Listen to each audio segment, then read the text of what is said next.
In the pale haze that shrouded the city of Rome, whispers became the only safe way to pass truth.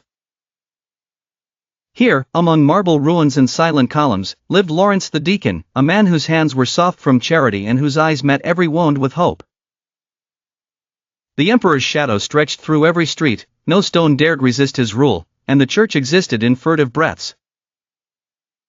Lawrence, young and unarmed, looked not for earthly armor, but for the courage to serve. Trusted as the church's treasurer, he held the keys not to golden vaults, but to the realm of compassion, a kingdom of beggars, the sick, and the solitary. It was in those faces, lined and weary, that Lawrence saw true wealth. One morning, while the city trembled under threats of torture, imperial soldiers stood at the church doors. Clad in armor, they bore a message sharp as a blade: hand over the church's treasures, or suffer the consequence. Their boots stamped authority, yet Lawrence did not flinch. He paused for a moment, measuring the weight of his words above the silence.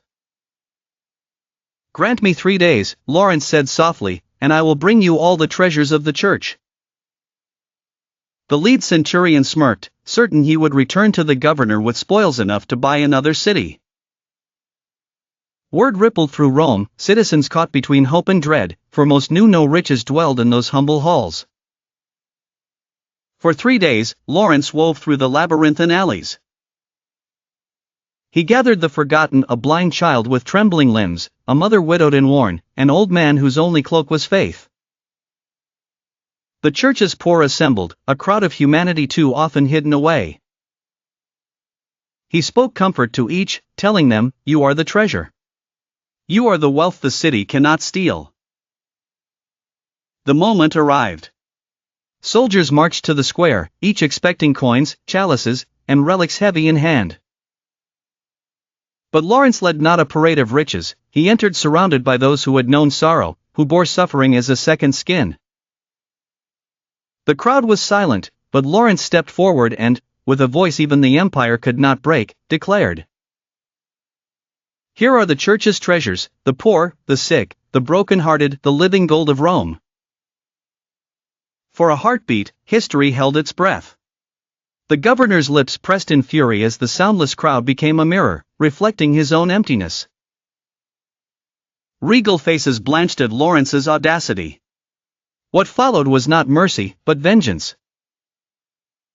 Lawrence was condemned to die by fire, shamed in agony.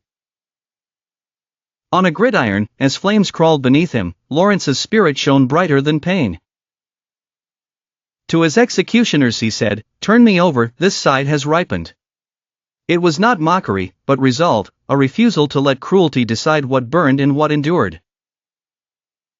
As the flames claimed Lawrence's body, something else was kindled in Rome.